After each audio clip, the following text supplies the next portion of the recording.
Welcome to the Masculine Psychology Podcast, where we answer key questions in dating, relationships, success, and fulfillment, and explore the psychology of masculinity. Now, here's your host, world-renowned therapist and life coach, David Tian. Welcome to the Masculine Psychology Podcast. I am David Tian, your host. The previous two episodes have been devoted to exploring the shadow and the shadow parts. And 2 episodes ago, I covered what the shadow is, and I contrasted that with a more sophisticated understanding of the shadow in terms of the various parts that have been exiled. And those are, in IFS therapy, known as the exiled parts, but also the firefighter parts that are often shamed and pushed into the shadows. And then I also covered how the shadow or our shadow parts sabotage us in various areas of our lives, in dating and relationships, in our effectiveness in many situations and contexts and environments in our lives, and especially in terms of our long-term happiness and fulfillment, getting in the way of that. And over time, our personas start to break down, start to crack, and we, at some point, hit the ceiling of our effectiveness, especially in our personal lives and in our relationships and anywhere that has to do with emotions. And that's when we are forced to confront the shadow. And many people don't end up looking in the right place and end up just staying with lots of inner conflict in their lives. And then the third point I went into was just to explore the different types of shadow parts, and really emphasizing how the shadow is not one unitary monolithic thing, but that we have different parts in our shadow, different shadow parts. And then in the last episode, I covered the 2 main methods that are effective in shadow work. And I especially recommended parts therapy, specifically IFS therapy, internal family systems therapy, as the best overall method for finding, healing, and integrating our shadow parts. And I also recommended, as the second method, directive coaching, or any kind of coaching where it is helping you take concrete steps to exploring those repressed energies, whether it's sexual or anger or exploring creativity that was interpreted as laziness. And those are the 3 examples that I worked with in the previous episode. So especially that episode 2 episodes ago, it was a pretty big one. So I highly recommend, if you are interested in the shadow and exploring and understanding what that is in your life, that you start with the previous 2 episodes. In this episode, I'm giving concrete, specific examples of how shadow work works and how it makes a big difference in your life. Because if you don't do the shadow work, if you don't understand or find and understand and integrate the parts of yourself that are in the shadows, then you're going to prevent yourself from experiencing in the long run, that harmony, the inner harmony, the sense of being at ease, accessing a natural and effortless confidence and a natural creativity in your life. And you're going to limit your effectiveness overall in your life, especially in any area of your life that has to do with emotions, which is almost every area. And you're going to limit your success in the long run in life. And perhaps most importantly, you're going to run into a limit to your happiness and fulfillment and lasting joy in your life unless you do the shadow work.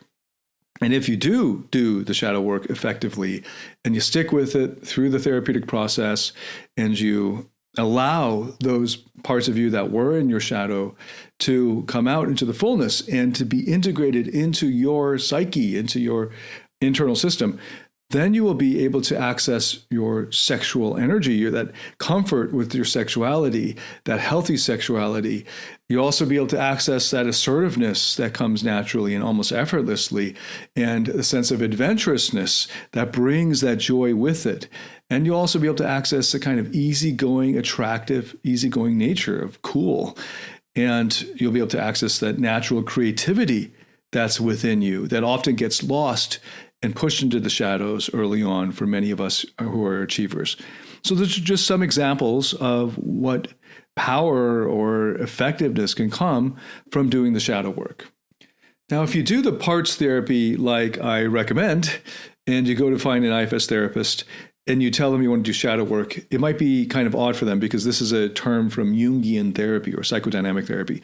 And in IFS therapy, this is just shadow work is basically, half of, or more than half of what normal IFS therapy does for you. So it's one of many things that a good IFS therapist can help you with.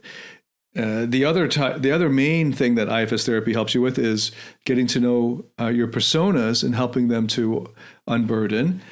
So that's not shadow work. That's the opposite. What the shadow contrasts with is the persona. The persona is the outward, front-facing part of you that you present to the outer world and that you use to deal with day-to-day life situations, especially at work or at school or any kind of achievement-oriented situation or environment. And IFS therapy will often start there with the part of you that presents itself first, and then move into the parts that are in the shadows. So you don't need to say, I want to do parts work if you approach an IFS therapist. If they're good, the caveat, if they're good, you just do the IFS therapy process and you see what comes up. And as a result, you will be doing shadow work. Okay, so assuming again, the caveat being that this person is a good IFS therapist. Okay, in this episode, I'm going to be exploring a few concrete, specific, real-life examples of clients who've worked with me or students of my courses who have undergone some shadow work and have experienced the power of that. So I can kind of give you a sort of before and after snapshot of it, so to give you a better idea of what happens and kind of walk you through the process that each of them went through. So the first example I want to bring up is James. And oh, by the way, none of these are real names. They're all real clients and students, but I've changed the name just for privacy. So James came to me for private therapy work and also joined the Platinum Partnership. So has also benefited from our recorded courses along the way. And what James started out with was he had a great persona, or I should say it that he had a few different great personas. He was a successful entrepreneur. He was also really fit, and fitness was a big priority of his. And it showed. You could see in his Instagram photos, ripped six-pack. And then he also had a girlfriend who was, to him, a kind of validation of the effectiveness of his persona, that validating that he's made it, he's a man. And yet he was having a lot of trouble in this relationship. And that's a big part of why he came to work with me, to try to sort through this. And he was having a lot of trouble with this woman who turned out to be quite wild and ended up being quite promiscuous. And as part of it was that James had in himself disowned the feminine parts of him. So he was attracted to a hyper-feminine woman, hyper-feminine in the sense of her feminine energy was wild and untamed, uncontrolled, and resulted in lots of acting out, tons of drama, lots of stepping out, and just kind of back and forth. So it wasn't one-dimensional. If she was just purely a promiscuous, wild girl, it would not have attracted him. But it was that she had the kind of veneer of a respectable, business-oriented girl, but really at the core of what she was at that time, and I didn't get to know her, so I can't say for certain, but at that time, she was actually underneath it, this sort of wild, untamed, unsatisfied feminine energy that she had not worked out very well. But anyway, that had attracted him. This promise of having a wild feminine energy under his thumb. So sort of like, because he's controlled all these other parts of his life. He was a very successful multi-millionaire driving luxury supercars, really, and had his dream lifestyle and felt quite validated in the business world.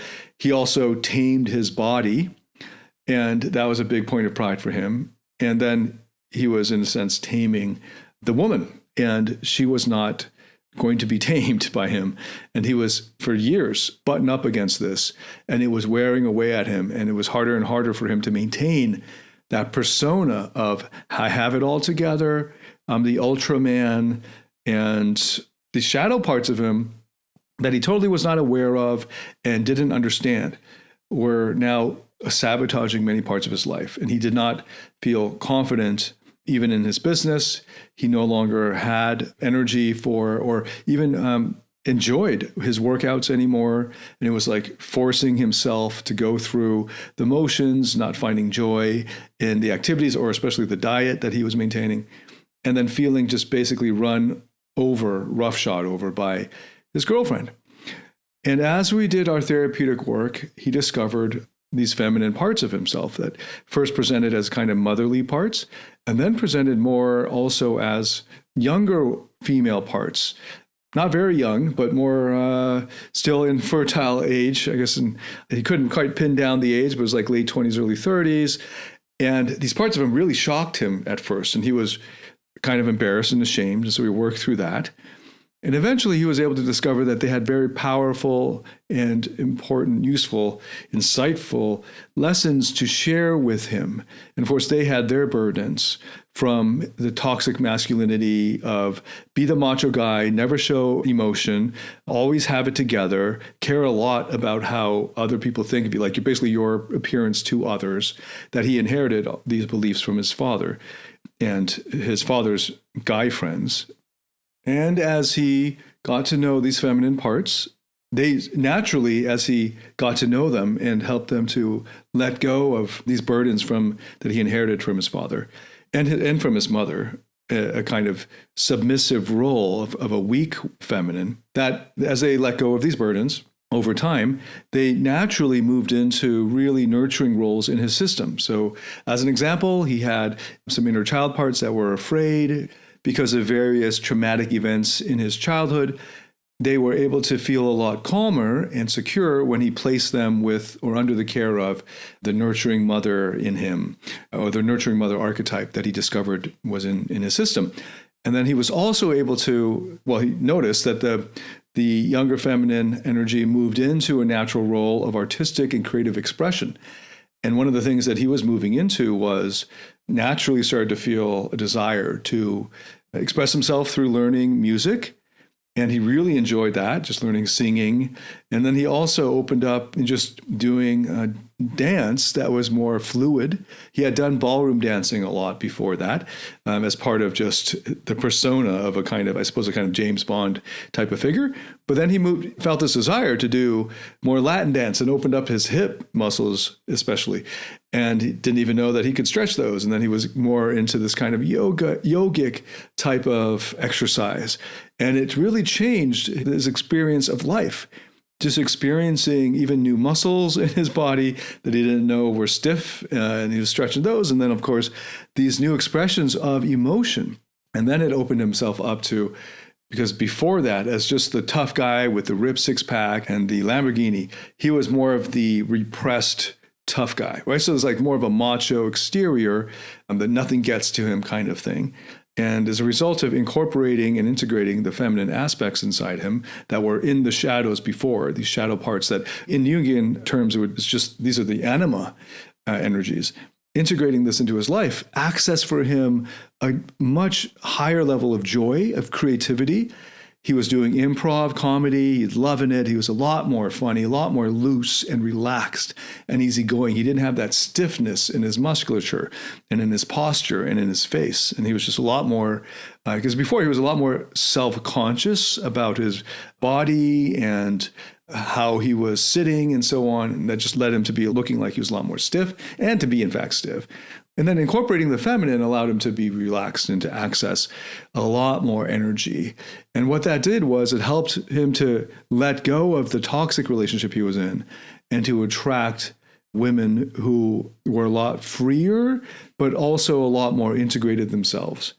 And that's something he's exploring and having fun with now as a free single man, exploring his humor and this new creativity and this new artistic expression and this new freedom in his body of movement and new movements of yoga and dance that he had never experienced before. And this just opening up a whole new dimension to his life and really coming to a point where he's taking himself a lot less seriously in terms of these materialistic goals that he had inherited as a kind of toxic masculinity from his father. So that's James, integrating the shadow parts of himself, the parts that were in the shadows before, that were holding this feminine energy, the kind of repressed feminine, the repressed anima, and then bringing that and integrating it into himself has resulted in this great freedom in his life.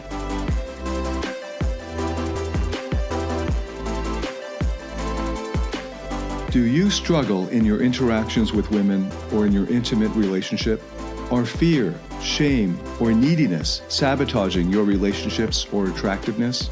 In my Platinum Partnership Program, you'll discover how to transform your psychological issues, improve your success with women, and uncover your true self.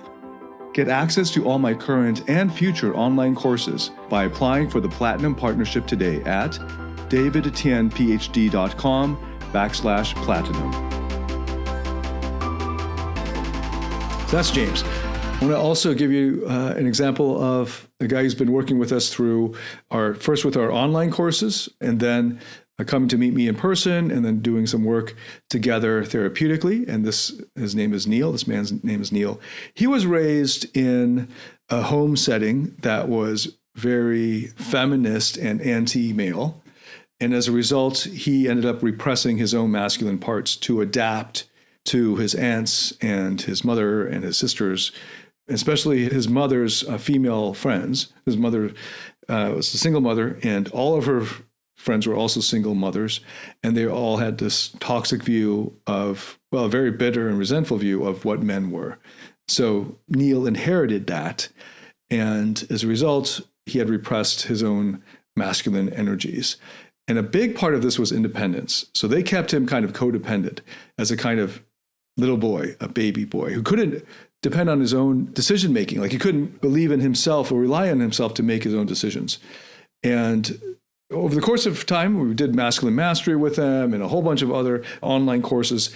And he was able to unlock his own masculine energy, and then to also disconnect from the toxic home situation that he was stuck in his 20s. Kind of, they have these, he was having his mother and his aunts and his mother's female friends who kind of kept him in this prolonged adolescence of dependence, of having him live basically in the home, dissuading him from moving out, dissuading him from taking jobs that would move him out of the States and become more independent and more, in a way, more powerful for himself, and keeping him in this dependent position of a little boy, because they were threatened by his masculinity that he was growing into and the potential that he carried. And as he was able to come more into the fullness of that, he was able to release himself from the burden of taking care of their emotions and their comfort by keeping himself down.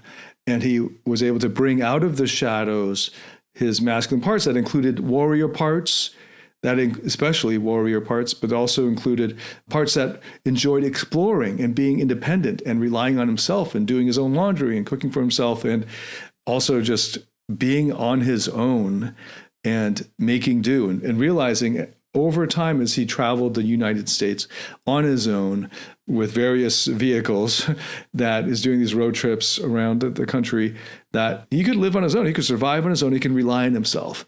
And that was just the first step, because as he was discovering these masculine parts within him, he experienced this great amount of energy that he had repressed.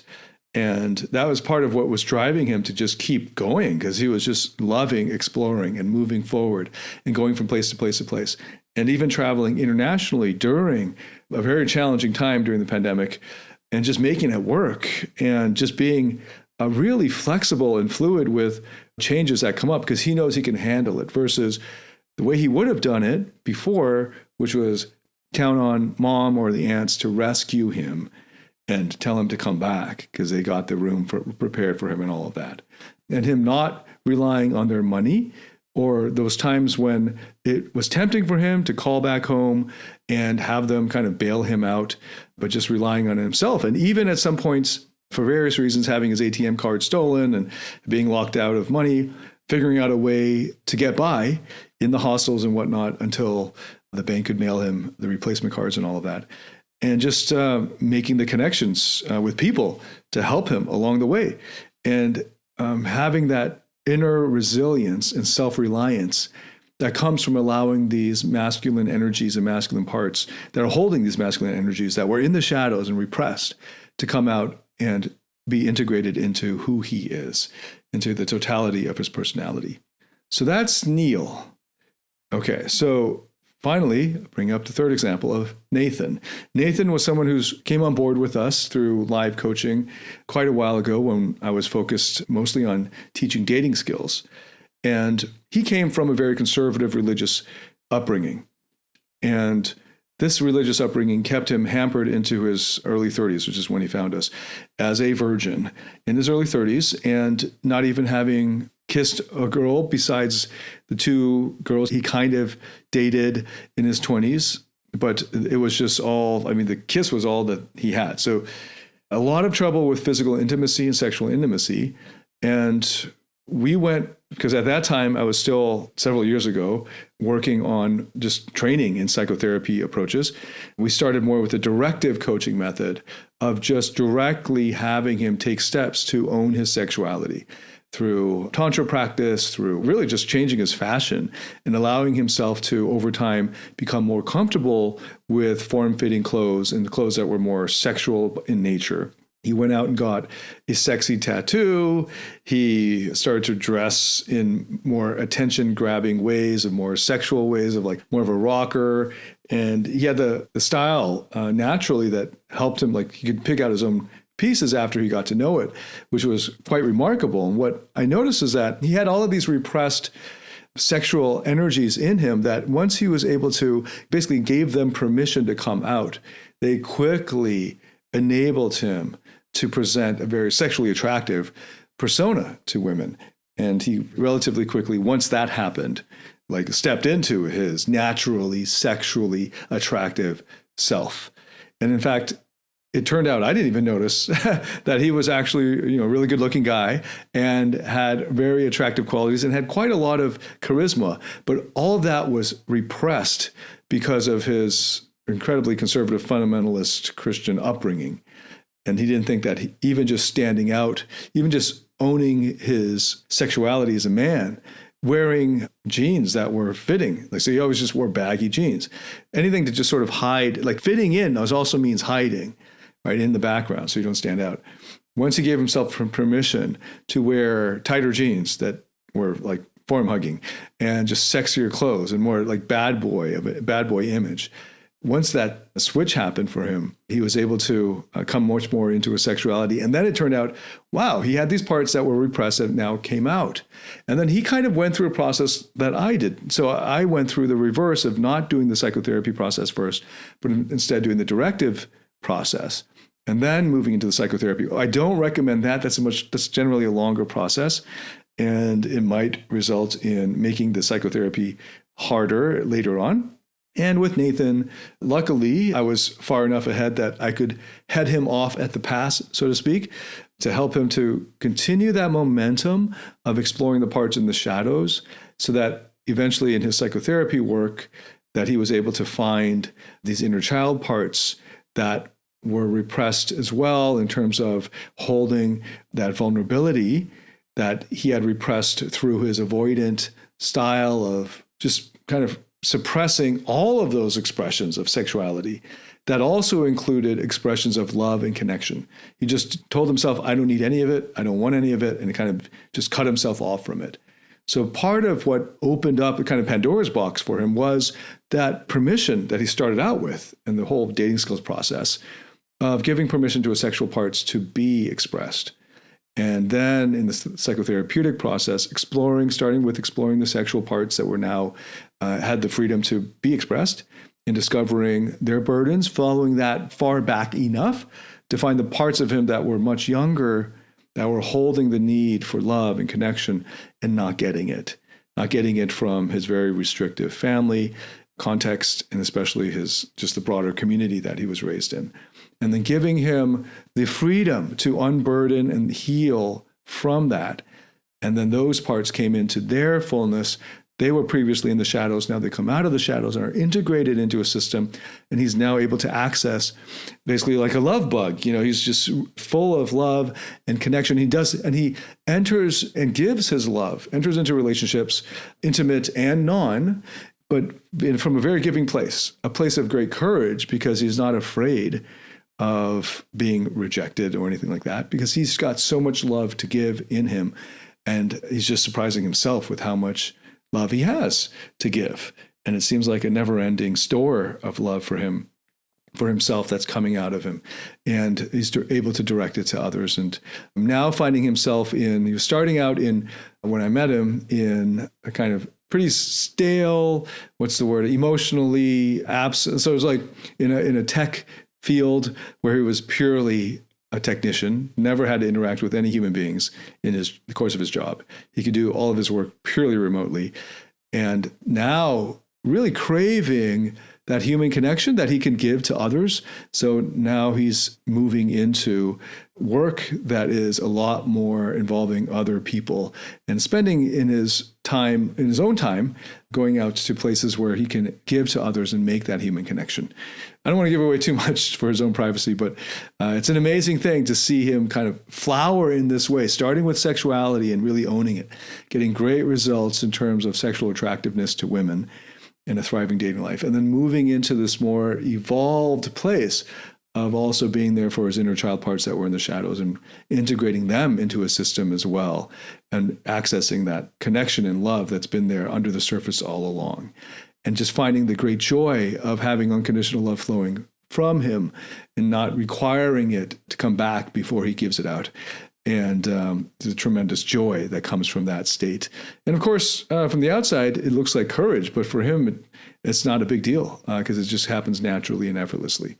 Okay, so I hope that those 3 concrete examples of James, of Neil, of Nathan help you to see what it's like and what it can be like to do the shadow work and to do a parts integration. And hopefully this piques your curiosity to go further into the process. And I recommend, as I did in the last episode, parts therapy first, and then get some help with directive coaching. In terms of the directive coaching, I have a lot of courses in my catalog that help you with that in terms of your lifestyle, relationships, masculinity, dating skills, the whole gamut. So this has been a catalog that I've built up over several years. If you want access to the whole thing in one shot, that's the Platinum Partnership, and you can check out the link in the description to learn more. And in terms of parts therapy, I highly recommend IFS therapy. You can go to Google the IFS therapy directory and go search for an IFS therapist. I recommend level 2 and above, generally speaking, and they indicate, green light, red light, whatever for availability. So you can find out who's got room for availability right now, who's level 2 or above in your time zone. Generally speaking, only US, UK, Canada, Australia, New Zealand need to worry about restrictions around licensing and insurance.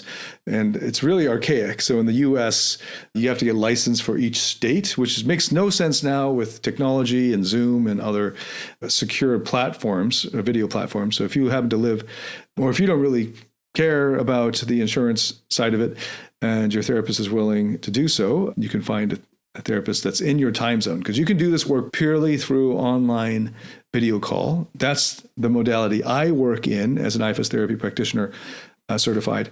I work in online mode purely.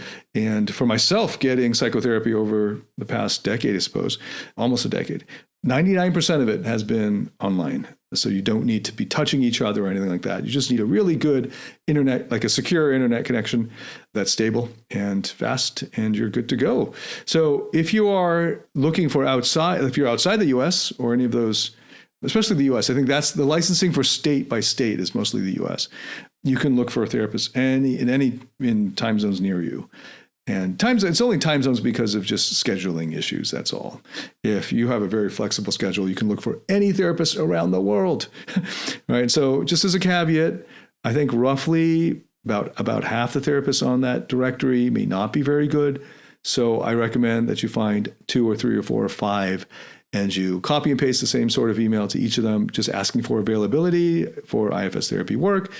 You can tell them you heard about IFS therapy through David Tian's podcast and you're interested in trying it out. And that's it. And just check, what is your availability? Just like that. Okay. So if you're interested in parts therapy, you can do that. If you're interested in working with me for private therapy, currently, as of the recording of this, my morning slots, which are the ones that correspond to you guys in America, are all full. And I have a waiting list on that. But you can join the waiting list by going to my website and finding the psychotherapy link. If you are, so currently in Europe, Australia, Asia, I have slots that will work generally for that timing. And I currently have 1 slot available. So if you're interested, you can email support@auratransformation.org, or just find the psychotherapy link and learn more about it from there. But you can also go to the IFS therapy directory and check it out. Okay, so I hope this has been really helpful for you, this 3-part series on the shadow parts. And if this has helped you at all, I would love to hear that in the comments. It helps with any kind of engagement on any platform. But I also just love to hear what you thought of it. And thank you for all the support and engagement so far. And if you liked it, please leave a rating on Apple Podcasts. And if you have benefited from any of these episodes, please share them with anyone else you think would benefit from them. Thank you so much for listening. I really value this. And I hope to connect with you soon. And until then, David Tian, signing out.